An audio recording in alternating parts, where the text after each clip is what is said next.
저희 모델이신데 네. 저희 약간 요양 인프라 좀 만들어간다는 비전으로 하고 있고, 사실 모델을 왜 썼냐면은 저희가 이제 규모가 커짐에 따라서 케어링이 저희가 했었던 게 급여를 좀 높이는 거였거든요. 예. 요양보호사님들 급여를 높이니까 요양보호사님이 전화가 오셔가지고 케어링에서 일하고 싶은데 케어링에서 일하면은 뭐 다단계에 가입해야 된다 뭐 이런 얘기를 하시는, 그러니까 그런 소문을 막 그렇게 내신 분들이 계셔가지고 네. 그래서 그 다단계 무슨 다단계, 그래서 전혀 그런 거 없다라고 하는데 그래도 어르신들은 좀 처음 보니까 좀 못 믿으실 수도 있잖아요. 그래서 좀 신뢰할 만한 분을 좀 모델로 써야겠다 해가지고 하게 됐고, 정동원 씨는 많이 크셔가지고 점점 계속 사진 업데이트를 하고 있습니다. 네. 그래서 이제 저희 약간 요양 인프라를 만들어간다는 좀 비전으로 사업을 하고 있고, 고령 인구가 굉장히 빨리 증가하고 있는 건 뭐 다 아시는데 보통 여기서 넘어가긴 하는데, 사실 아시겠지만 40%가 육박한다는 거는 아파트 단지 내 어르신들도 거의 40%가 다 어르신들이라는 거거든요. 그래서 저는 집이 서비스 제공되는 하우스로 되는 거가 하나가 있고, 그 다음에 약간 실버타운이라 부를 수 있는 네. 것이 이제 두 가지로 이렇게 좀 한국이 많이 바뀌어야 되지 않을까 이런 생각을 좀 하고 있습니다. 뭐 그 중에서 요양시장 굉장히 큰 건 알고 계시고, 요양시장 크다라고 하는데 가장 크게 차지하고 있는 부분이 방문 요양 서비스예요. 예. 그래서 집에서 요양보호사 서비스를 받으시는 거.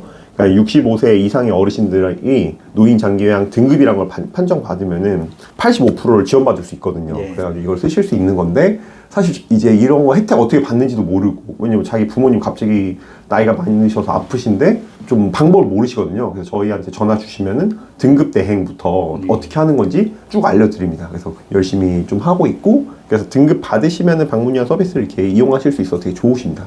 이게 굉장히 빠르게 이제 시장이 증가하고 있다라는 거고, 이 시장은 계속 커질 거다 이런 내용입니다. 일본이 한국보다 한 인구 구조가 20년 정도 빠르거든요. 예. 그래서 그 일본을 보면은 일본도 마찬가지로 방문 요양 쪽으로 힘을 많이 주고 있어요. 근데 그럴 수밖에 없는 게, 결국은 요양원에 계속 어르신들 들어가면은 정부 입장에서 너무 부담스럽거든요. 왜냐면 전 국토가 다 요양원화가 돼야 되고, 그 다음에 비용도 더 많이 나가가지고 최대한 집에서 케어받는 형태로, 사실 모든 선진국이 다 그렇게 가고 있긴 합니다. 집에서 케어받는 서비스를 재가 요양이라고 하고, 그런 방문 요양을 직접 다 운영하는 회사들이 많이, 일본은 기업들도 많이 있거든요. 개인 사업자들도 많지만, 그래서 되게 퀄리티 높은 이런 방문 요양 회사들이 또 시니어 하우징 사업도 같이 해요. 예. 처음에 방문 요양을 시작했다가 주간 보호, 그리고 시니어 하우징까지. 그래서 저희는 그런 기업이 되는 걸 목표로 하고 있습니다. 솜포가 2위네요. 네, 2위예요. 1위랑 2위랑 나름 치열합니다. 규모가.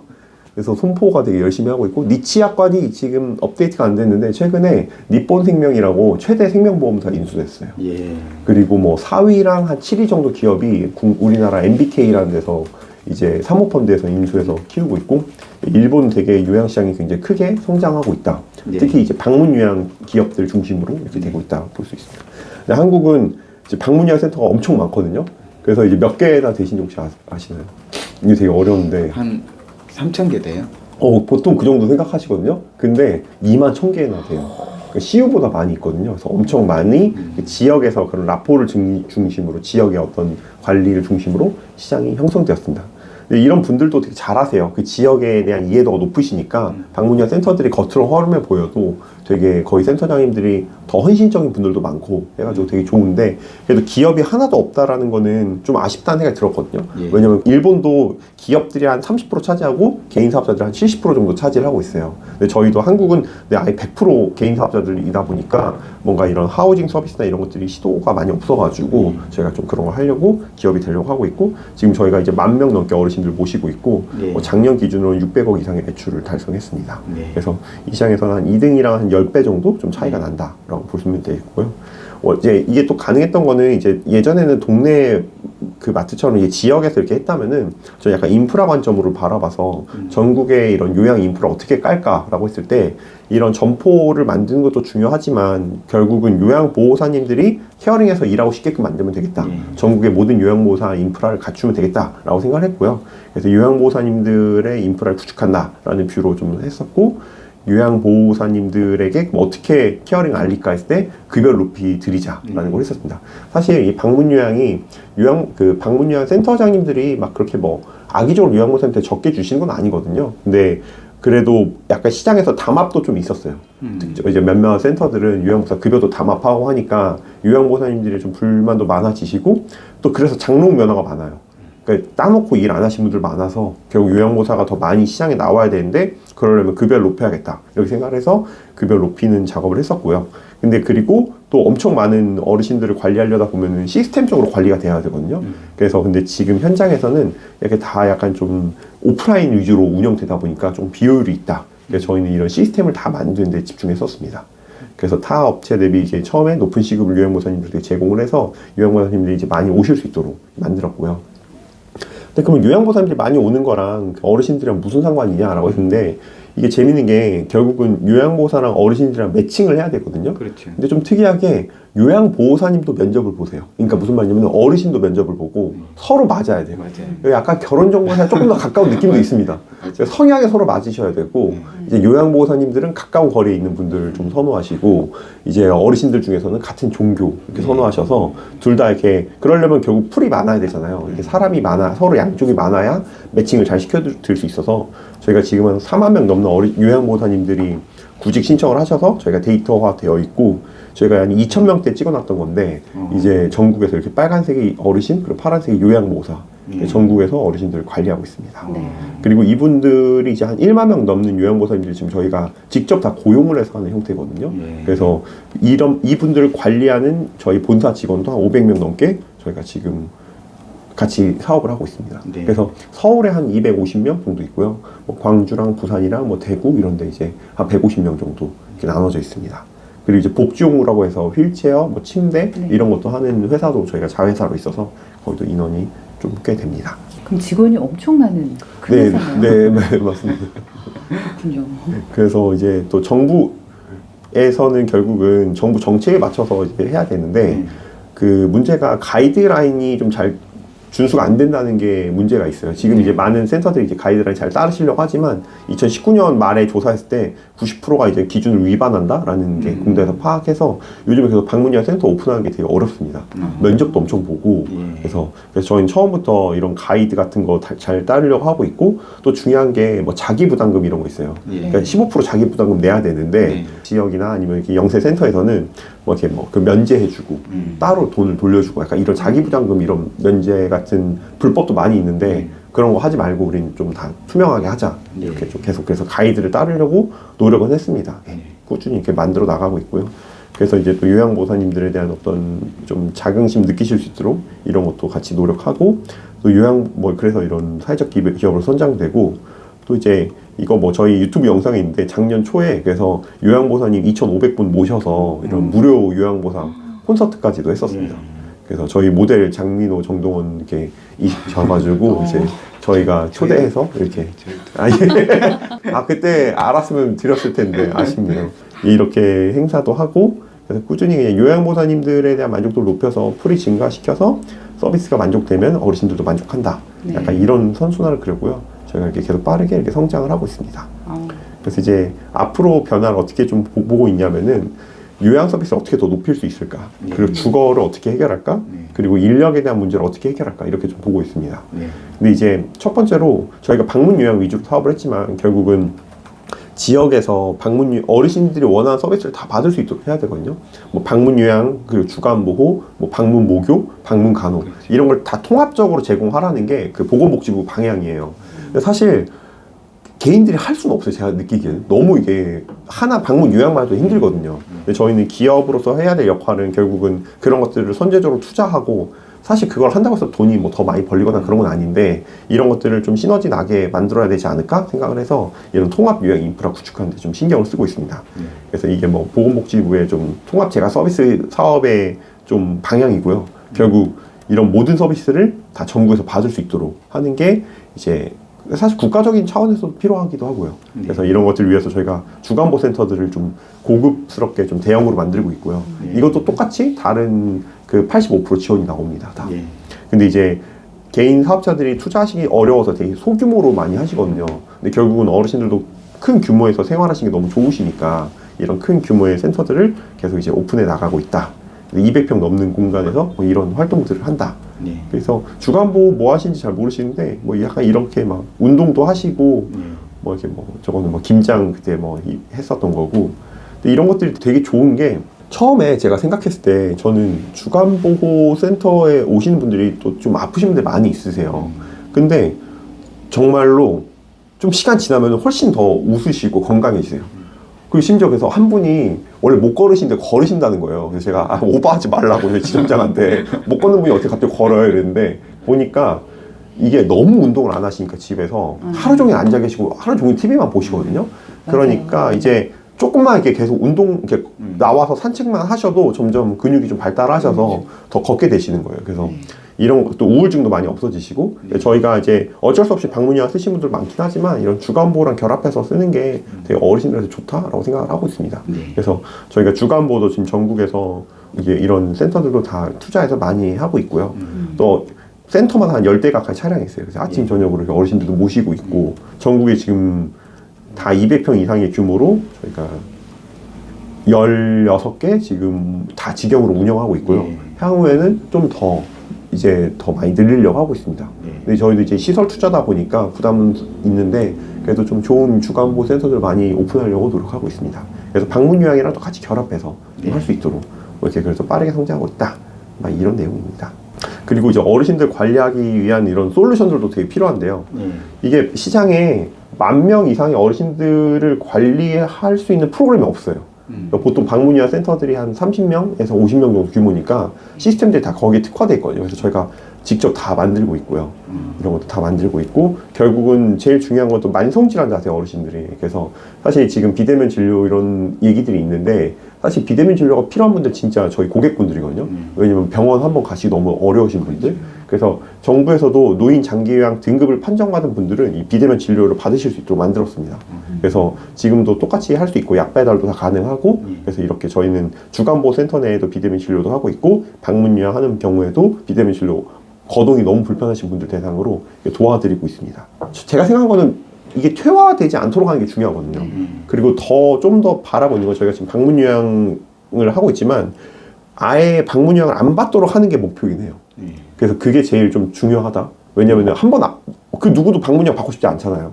근데 이게 등급 개선이라고 하는데 그걸 목표로 하고 있긴 합니다. 쉽지는 않지만 등급을 받지 않으실 수 있도록 건강해지는 것을 좀 목표로 하고 있다라고 보시면 되고 여기까지 저희가 이제 앞으로 방문 요양과 주간보호를 확장해서 어떻게 요양 서비스로 디벨롭할지에 대한 부분이고 그 다음은 이제 주거인데 좀 시니어분들에게 특화된 서비스 하우스가 필요하겠다 생각을 하게 됐어요. 제가 또 이거 고민했었던 거는 저희 주간보호센터 이용하시는 어르신 중에 보호자분들이 이제 그 주간보호센터 옆에다가 원룸을 구해주신 경우가 있는 거예요. 어차피 어머니가 매일 왔다 갔다 하시니까 차라리 좀 이렇게 편하게 다니실 수 있도록 이렇게 만들었는데 제가 느낀 건 이게 결합되면 더 좋지 않나? 좀 이런 생각을 하게 됐습니다. 이제 아시겠지만 이제 시장에는 지금 프리미엄 좀 실버타운이랑 요양원 이 선택지 두 가지가 있는데 둘 다 뭐 잘하고 계시긴 하지만 그 중간이 좀 없거든요. 그러니까 실버타운도 막 나이 많으시면은 자꾸 내보내려는 그런 경향도 있고 어떤 데는 그래서 근데 그렇다고 요양원 들어가시기 되게 힘드시거든요. 그렇죠. 그래서 그분들을 위해서 일본은 이런 고령자 서비스 주택, 유료 노인홈 같은 게 많이 있는데 한국은 너무 없어가지고 이런 것들이 필요하지 않을까. 그래서 지금 이제 좀 액티브 시니어분들을 위한 실버타운이 많이 생기지만 장기적으로 한국이 고령화될수록 이런 어시스티드 리빙 유닛이라고 해서 경증 시니어들을 위한 어떤 이런 주거 서비스 그리고 이제 좀 더 많이 아프신 분들을 위한 널싱홈으로 좀 계속 확장해야 되는데 저희가 잘할 수 있는 부분은 이 뒤에 두 개를 잘할 수 있지 않을까. 그래서 좀 시장이 좀 분화될 것 같기도 하고요. 또 혹은 지금 이제 실버타운에 계신 분들이 이왕 옮기셨으면 여기서 계속 오래 살고 싶잖아요. 여기에 제가 생각한 거는 서비스가 계속 더해질 거라고 생각합니다. 좀 더 아파지시면 방문 요양도 더 쓰시고 약간 이런 식으로. 그래서 저는 이제 결국 맞춤형 서비스가 들어가야 된다. 사실 하드웨어는 비슷하거든요, 제가 느끼기에는. 근데 결국은 하드웨어는 비슷하지만 처음에는 방문 요양 주 3일 하시다가 좀 더 많이 아파지시면 주 5일, 그리고 더 아파지시면 방문 간호를 넣으시고, 혹은 이제 또 목욕, 여름철에 방문 목욕도 좀 자주 넣고, 약간 이런 식으로 저는 안에 들어가는 소프트웨어가 업데이트 되면은 어르신들이 그 시니어 타운에서 계속 오랫동안 머무실 수 있도록 하는 게 좀 저희 목표. 혹은 집에서 머무실 수 있도록 그게 목표입니다. 그래서 케어링 스테이라는 이름으로 이런 주거 서비스와 요양 서비스 결합된 서비스를 좀 기획을 하고 있고요. 이렇게 저희가 이제 내부적으로 이렇게 계속 준비하고 있는 것들입니다. 결국 보호자들의 이런 어려움을 좀 해소할 수 있도록 노력을 하려고 하고 있고요. 이제 마지막은 이제 일자리인데 이건 좀 장기적으로 보는 건데 지금 이제 외국인 일자리가 많이 필요할 걸 보고 있어요. 왜냐면 요양 시장이 되게 이제 인력 난이 점점 심해지고 있거든요. 왜냐면은 베이비 부머 세대 분들이 지금 요양보호사로 근무를 하고 계신데 이 시간이 좀만 지나도 이제 밑에가 너무 공동화되게 돼 있어요. 그래서 지금 세대는 그나마 괜찮은데 네. 시간이 지나면 지날수록 이게 되게 힘들어질 거고, 그래서 이런 시니어 하우징 서비스도 잘 되긴 하겠지만 결국 이 문제를 해결해야 될 것 같아가지고 일본이 그래서 되게 적극적으로 이런 인력들을 수입하고 있거든요. 교육시키고. 한국도 좀 이런 게 필요할 것 같다라고 좀 생각을 하고 있습니다. 그래서 이제 저희가 요양보호사 교육원도 운영하는 이유가 이런 외국인 근로자들이 요양시장 쪽이 아마 제일 많이 필요할 것 같아서 이런 것들을 같이 준비하려고 하고 있습니다.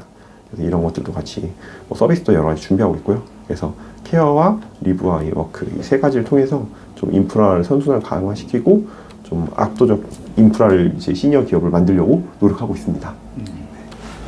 진짜 아우, 좋습니다. 중요한 일을 하고 계시네요. 네. 이렇게 열심히 노력을 하고 있고요. 저희는 이제 요양에서 시작해서 요양을 하다 보니까 어르신들에게 이런 주거 서비스가 필요하겠다 좀 생각을 하게 됐고, 또 그러다 보니까 근데 이렇게 일하려는 노동자들이 너무 없네. 그러면 이제 저희가 요양보호사 급여를 높이는 것도 한계가 있다 보니까 계속 높일 수는 없거든요. 근데 정말 많이 부족해질 것 같아요. 지금 당장은 문제가 없는데 한 10년만 지나도 아마 구인구직난도 되게 심해질 것 같고, 그렇군요. 그래서 그런 것들 좀 해결하려고 좀 열심히 하고 있습니다. 네. 이 쭉 보니까 그 우리 노인분들을 위한 네네. 그런 학교, 소학교를 딱 운영하시다가 네네네. 이제는 이제 주거 쪽으로 딱 네네네. 필요해서 시야를 넓히시는 딱 그런 느낌이 들고요. 네네네. 그리고 전 또 하나 느낀 게 우리가 이제 나이 먹어서는 외국 분들이 우리를 케어하겠구나. 예, 그 생각이 딱 드네요. 저희는 소비자 입장에서 네네네. 저희 또래가 부모님들이 딱 80대거든요. 네네. 근데 그쵸. 방문 요양 주간보호 없었으면 우리나라가 어떻게 됐을까? 그쵸. 그걸 진짜 실감하는 세대예요. 맞아요. 부모님들이 그 나이 들어서 집에서 혼자 거의 가택연금 상태로 사신 분들이 너무 많거든요. 맞아요. 몸이 너무 쇠약해지시는데 또 그 상태에서 요양원 갈 정도는 아닌데 이게 애매한 그런 분들. 근데 그분들을 지금 중간에서 방문 요양이나 주간보호, 방문 목욕 이런 것들이 정말 필요한데 네네네. 그런 일들을 하고 계시네요.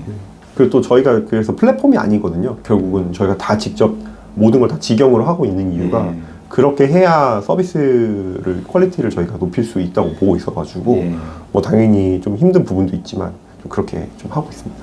뭐 이렇게 보시는 공파 TV 보시는 분 중에서 우리 어머니 노인 장기요양 등급 받으실 수 있을까? 노인 장기요양 등급 받는 이거 아마 그걸 제일 궁금해하실 것 같은데 그걸 받으시려면은 기본적으로 정부의 공단의 입장에서는 건강보호공단에서는 혼자서 생활이 어려우시다로 판정을 그렇죠. 하시는 거예요. 그래서 어떤 육체적인 활동이 좀 많이 떨어지셨다거나 혹은 조금 정신적인 부분, 그러니까 치매라던가 이런 것도 좀 있으셨을 때 그러니까 결국은 가족이 붕괴되거든요. 그러니까 처음에야 이렇게 하지만 점점 이 부모님한테 매이게 되면은 다들 힘들어지시고, 그러니까 결국 이거를 가족 공동체를 막기 위해서 정부가 이 제도를 만든 거거든요. 어머니가 좀 치매가 있으시거나 혹은 뭐 고관절이었는데 안 좋으셔가지고 활동이 점점 어려워지신다 하면은 이런 혜택이 있으니까 노인 장기요양 등급 같은 거 관심 있으시면 연락 주시면은 저희가 다 나가서 상담도 해드리고 이렇게 하고 있습니다.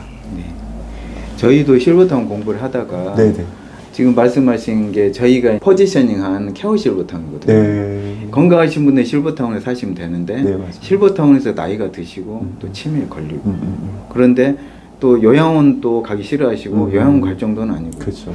그런 분들이 실버타운에도 많으시고 실버타운뿐만 아니라 일반 어르신들 중에서 엄청나게 많으시거든요. 네네. 근데 거기에 대한 대비가 전혀 안 돼 있고 네네. 안 돼 있다 보니까 그냥 나는 집에서 살아야지. 네네. 근데 좋은 대안이 있으면 네네. 집에서 그렇게 몸이 힘들어지시면 사실 필요가 없잖아요. 네네. 그곳에서 대접 받으면서 네네. 아프지도 않고 맞아요. 또 고통받지 않으면서 충분히 사실 수가 있는 저희랑 같이 이런 네네. 연구를 해보시면 그러니까요. 정말 접점이 딱 되거든요. 네. 저는 그래서 하도 답답해서 케어 실버타운도 많이 만들어야 되는데 네. 일반 그건 또 뭔가 제약이 있잖아요. 네. 실버타운으로 하면 정부의 규제라든지 네, 이런 네, 것들이 네. 있어서 그냥 일반 아파트나 일반 오피스텔 네. 뭐 그것도 아니면 원룸 네. 요즘 뭐 다세대 다 가고 있잖아요. 그쵸, 그쵸. 그런 것들도 잘만 활용을 하면 거기에 제 개념으로는 식당 놓고 이런 그쵸. 주간보호나 방문 맞아요. 제가 복지센터를 같이 집어두면 그 하나가 실버타운이 만들어지는 거거든요. 네네네. 그래서 저는 그러한 부분들도 필요하고 네. 또 이런 케어 실버타운 네, 아까 네, 말씀하신 그 리빙 네. 사실 수 있는 그런 네. 공간도 필요하다. 네. 그렇습니다. 두 군데 다 필요하시다고. 네네네 맞아요. 이쪽도 맞아요. 필요하고 네. 이쪽도 필요하고 여기는 또 주간보호 방문 요양 또 들어가서 해주셔야 하고 맞습니다. 이런 또 케어시 버타운도 만들어 주셔야 하고 네 맞습니다. 만드시면 저희가 홍보해드릴게요. 네 열심히 열심히 노력하겠습니다. 결국 저희가 이게 이렇게 막 알려주셨던 것도 유튜브에서 결국은 모르니까 선택지가 있다는 걸 알려주신 거잖아요. 네. 그래서 사람들이 그렇게까지 더 좋아했던 거고 똑같은 것 같아요. 지금 한국에 그러니까 결국 요양 기업의 역할이 뭘까라고 했을 때 결국 고객들이 할 수 있는 선택지를 늘려주는 거라고 생각을 맞아요. 하거든요. 그리고 왜냐면 기업은 그래도 좀 더 도전해보고 투자해볼 수 있으니까 개인 사업자분들 입장에서는 사실 쉽진 않다 보니까 기업의 역할은 계속 이런 시장의 어르신들의 목소리를 듣고 그러면 이런 게 필요한 것 같은데 한번 도전해보자. 네. 또 도전해보자. 약간 이런 식으로. 그래서 저희도 뭐 이게 답이다 이렇게 가는 건 아니고 이런 모델은 어떨까 말씀 주셨던 거죠. 이런 모델은 어르신들이 어떨까 사시는 게 어떨까 혹은 뭐 또 이런 생각도 해요. 뭐 집을 그냥 안전하게 바꿔서 그렇게 가는 것도 하나의 방법이잖아요. 그렇죠. 일본 이제 그 리모델링도 꽤 활발해가지고 그걸 원하시는 어르신도 있을 거고 아니면 그 서울에 있는 공간을 원하시는 분도 계실 거고 네. 숲에 계신 분들을 원하시는 그렇죠. 것이고 이런 선택지를 계속 넓혀나가는 목표를 좀 저희는 좀 삼고 있습니다. 그래서 네. 저희도 이렇게 같이 이야기 나누면서 아이디어 많이 주시면 좋을 것 같아요. 네. 아 이게 맞을까? 이게 진짜 어르신들 좋아하실까? 네. 혹은 뭐 보호자들이 만족해 할까? 계속 고민이 있어가지고 그렇게 만들어가면 좋을 것 같습니다. 아까 말씀하신 그 주간보호센터 옆에 네네. 원룸에 네. 부모님을 모신다는 이야기가 예예예. 우리 대표님은 직접 이 운영을 해보시면서 알게 되신 거잖아요. 예 맞아요 맞아요. 저희 소비자 입장에서는 진짜 필요하거든요. 왜냐하면 제가 그 어르신들을 보니까 유치원 개념이잖아요. 어떻게 보면은. 그런데 주간보호센터를 가기 위해서는 네네. 어떤 분들은 차를 1시간씩 타고 아 오시고 그렇죠 맞아요 멀리 계신 분들은 어쩔 수 없이 그 모시고 이렇게 가서 또 다른 분들은 한 분만 모시고 바로 갈 수 없으니까 네네네. 다른 분들도 모시고 하다 보면은 네네네. 이게 차 타고 다니면서 힘드시더라고요. 네 맞아요. 근데 그분들은 딱 그런 공간이 있으면 그 안에서 다 그러니까요. 받으실 수 있으니까. 저도 그래서 아래층에는 주간보호 뭐 이런 방문요양 센터를 넣고 위에는 이제 주거 서비스를 넣으면은 여기서 이제 내려오셔서 활동하시고 저녁에 들어가셔서 그 층에도 다 관리자가 한 명씩 있고 약간 이런 식이면은 가장 이상적이지 않을까? 예. 그래서 요양원처럼 그렇게 갑갑하지도 않고 예. 자기 프라이버시도 있고 약간 이런 식으로 해볼 수 있지 않을까 이렇게 좀 생각은 하고 있습니다. 네. 그래서 또 처음 막 저희가 도전해 보려는 것들이어가지고 좀 이렇게 잘 지켜봐 주세요.